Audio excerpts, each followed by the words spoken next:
নিজের করা বোকা প্রশ্নে নিজেরই লজ্জা পায় শ্রেয়সী। লজ্জার কথায় আটকে আসে এই লোকটা তাকে খালি লজ্জায় ফালাচ্ছে। আচ্ছা খারাপ তো লোকটা, নিজের ভাবনায় নিজেই হাসে শ্রেয়সী। শ্রেয়সীকে চুপ থাকতে দেখে মেহেরজ বলে, তো কি করেন এখন? পড়ছি। শ্রেয়সী মৃদু কণ্ঠে মেহেরজের সাথে কথা বলতে গেলেই কথার স্বর যেন কোথায় হারিয়ে যায়। শ্রেয়সী কথা মেহেরজ শ্রেয়সীকে লজ্জা দেওয়ার জন্য বলে, তো আমার বিড়ালের বাচ্চার মতো বউটা কি খাট থেকে পড়েছে নাকি টেবিলে থেকে? কথাটা বলে মুচকি হাসে মেহেরজ। গম্ভীর মুখে পিছনে চঞ্চল হাস্যজল। মেহেরজকে কেউ দেখেনি, দেখবেও কি করে? মেহেরজ কখনো প্রকাশই করেনি।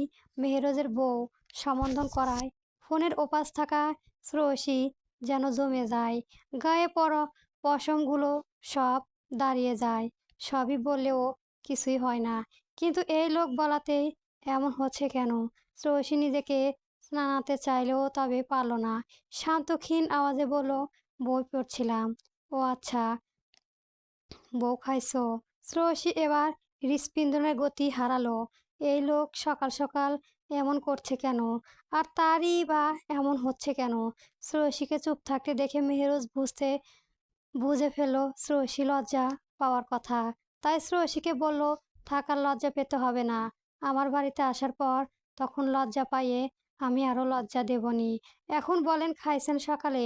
শ্রেয়সী জোরে একটা নিঃশ্বাস নিয়ে বলল, জি আপনি। বাহ, বউ আমার খাওয়া খেয়ে নিচে আমি ধন্য হয়ে গেলাম। শ্রেয়সী এবার মাটি ফাঁক করে নিচে চলে যেতে ইচ্ছে হলো লজ্জায়। তখনই খাদিজা খাতুন শ্রেয়সীকে ডাক দিল। শ্রেয়সী আসছি বলে মেহেরজকে বলল, আম্মু ডাকছে, এখন রাখি, পরে কথা হবে আপনার সাথে। আচ্ছা শোনো, জি, কোচিংয়ে যাবে যখন তখন দেখা করিও, কথা আছে তোমার সাথে, মনে থাকে যেন। আল্লাহ হাফেজ গো। শ্রেয়সী লজ্জা লাগলো, তাও লজ্জা মিশ্রিত কণ্ঠে বলল, আচ্ছা আল্লাহ হাফেজ। মেহেরজ কল কেটে দিতেই শ্রেয়সী মোবাইলটা বুকে বাম পাশে চেপে ধরলো। তার হার্টবিট দ্রুত চলছে। হায় আল্লাহ, শ্রেয়সী সব কেমন ফাঁকা ফাঁকা লাগছে। তার ভেতরে খাদিজা খাতুন আবার ডাক দিলেন। শ্রেয়সী মোবাইলটা রেখে জোরে জোরে কয়েকটা নিঃশ্বাস নিয়ে ঘরে থেকে বেরিয়ে গেল নিজের স্বাভাবিক হয়ে। বিছানার পাশে বসে সিয়াম চা খাচ্ছে আর তোহা পাশে বসে আছে। মাত্রই ঘুম উঠল সিয়াম তোহার ডাকে। আলতাফ শেখ ডেকে দিতেই বলাই ডেকে দিয়েছে। তোহা সিয়ামের দিকে তাকিয়ে বলে, আপনার কিছু পরিষ্কার করা লাগলে থাকলে দিয়েন। তোহার কথায় সিয়াম চায়ের কাপটা রেখে, শার্ট আছে দুইটা আর প্যান্ট আছে, ওগুলো আর কিছুই নাই। আচ্ছা আব্বু কোথায় এখন? ডাইনিংয়ে বসে চা খাচ্ছে, আপনাকে ডাকছিল তাই রেখে দিলাম। তোহার কথাটা বলে সিয়ামের খুলে রাখা শার্টটা হাতে তুলে নিল। তারপর উঠে দাঁড়াতে যেতেই তোহার চোখে গেল শার্টের হাতার কাছে কিছুটা পুড়ে গেছে কেমন ছোপছাপ। তোহার ভ্রু জোড়া কুঁচকে যায়। সাথে সাথে সিয়ামের বাম হাতের দিকে তাকায়। শ্যামলা বর্ণের সিয়ামের হাতে তেমন বোঝা যাচ্ছে না। তাই তোহার সিয়ামকে বলে, আপনার শার্ট পুড়েছে কিভাবে? তোহার প্রশ্ন থমথম খেয়ে যায় সিয়াম। তারপর বলে, কই দেখি। তোহার শার্টটা সিয়ামের দিকে এগিয়ে ধরতেই সিয়াম শার্টের পোড়া অংশে তাকায়। মুহূর্তে সিয়ামের মনে পড়ে যায় কাল সন্ধ্যায় যখন রাশিদা বাড়িতে আগুন লাগিয়েছিল, খড় দিয়ে, তখন কিছু খড়ের জ্বলন্ত ছাই এসে তার হাতে পড়েছিল। তখন সেসবের পাত্তা দেয়নি সিয়াম, কিন্তু এখন তো দেখছে সেখানে পুড়ে গেছে। সিয়ামকে ভাবতে দেখে তোহা বলে, কি হলো, কি ভাবছেন আপনি? কিভাবে পুড়ে গেল? তোহার কথায় চমকে উঠল সিয়াম। সিয়ামের চমকানাতে তোহার চতুর্থ মনে সন্দেহ দানা বেঁধে যায়। সাথে সাথে বলে, আপনি তো সিগারেটও খান না, তাহলে এমন ভাবে পুড়লো কিভাবে? আপনার হাতে লাগেনি তো? তোহা সিয়ামের হাত সেই পুড়ে যাওয়া জায়গায় হাত দিতে সিয়াম হাত সরিয়ে নেয়। তারপর বলে, কাল রিকশায় বসেছিলাম, তখন রিকশাওয়ালা মামা বিড়ির আগুনে উড়ে এসে লেগেছিল। যেহেতু বাতাস হচ্ছিল তাই ওনার দোষ ছিল না, আমিও পাত্তা দেইনি। তুমি বরং শার্টটা বাদ দাও, আমি গিয়ে দেখে আব্বু কি বলেছে। সিয়াম আর কথা না বাড়িয়ে তাড়াতাড়ি উঠে চলে গেল বাইরে।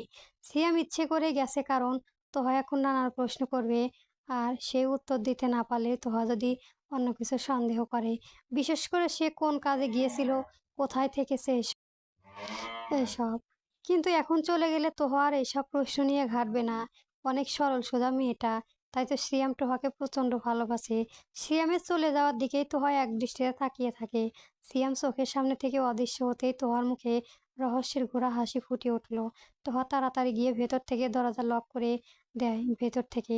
তারপর নিজের মোবাইলটা থেকে ফেসবুক লাগিয়ে লগ ইন করে তুহিনের আইডিতে টেক্সট করে, ভাই তোর সন্দেহ ঠিক, সিয়াম শেখ দোকানে কোনো কাজের বাইরে যায়নি, সে অন্য কোনো কাজে গিয়েছিল। ও সিগারেট খায় না, আজ ওর শার্টে হাতায় পোড়া পেয়েছি। ও যে এক্সকিউজ দিল তাতে শার্ট এর পোড়া দেখে ও অবাক হওয়ার কথা না। তুই একটু খোঁজ লাগাতো আশেপাশে এমন কোনো ঘটনা যে যেইটা আগুনের সাথে সংযুক্ত। তোহা মেসেজ সেন্ড করার কিছুক্ষণ পরই সিন হয়। তোহা স্বস্তির একটা নিঃশ্বাস ছেড়ে আইডি লক করে আউট করে ডিলিট করে দেয়। ফোনটা যাওয়ার মতো রেখে জায়গা মতো রেখে দরজা খুলে দেয়। তারপর ওয়াশরুমের দিকে এগিয়ে যেতে যেতে বলে, আমার সন্দেহ সত্যি হলে আর আপনি যদি এই কাজের সাথে জড়িত থাকেন সিয়াম শেখ, তবে আপনার নিকৃষ্টতম মৃত্যু পুরো চট্টগ্রাম শহর দেখবে, কথা দিলাম। দুপুরে আজ ফাহিমদের বাড়িতে মেহেরোজের দাওয়াত ছিল। যদিও মেহেরোজ প্রথমে রাজি হয়নি, কিন্তু পরে শাহিদা খাতুন আর ফাহিমের জোরাজুরিতে রাজি হয়েছে। তাই মেহেরোজ আজ দুপুরে ফাহিমদের বাড়িতে খাওয়া দাওয়া করেছে। খাওয়া দাওয়া শেষে ফাহিম আর মেহেরোজ বাড়িতে বেরিয়ে পড়ে বাড়ি থেকে। আজ আর বাইক নেয়নি, কারণ শ্রেয়সীরাও আসবে। ফাহিম যদিও নিতে চেয়েছিল, তাও মেহেরোজ নেয়নি। নিজের গাড়িটাও নিয়েছে।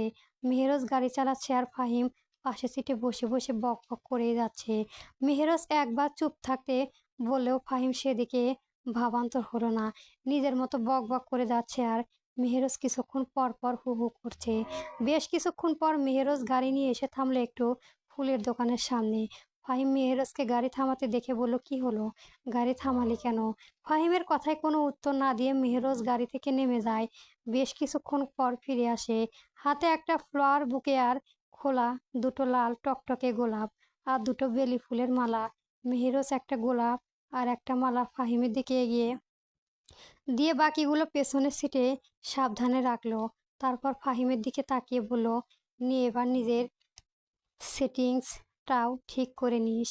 আর কতবার ফোনে কল দিয়ে না পেয়ে ঘুরঘুর করবি, এবার ঘরে তোলার ব্যবস্থা কর। মানে মেহেরজের কথায় ফাহিমের বোধগম্য না হলেও মেহেরজ বলে, তুই শ্রেয়সীর ফ্রেন্ডকে কতবার কল করেছিস আমি জানি। চায়ের দোকানের সামনে গিয়েও অপেক্ষা করে পেলি না, হতাশ হলি, তাই বলেছে কি এবার প্রপোজটা করে বিয়ে করে ঘরে তুলে নিয়ে যা। মেহেরজের কথায় ফাহিম কিছুটা লজ্জা পেয়ে বলে, দোস্ত তুই এত কিছু বুঝলি কিভাবে? এমনিতেও মেহেরজ গাড়ি স্টার্ট দেয়।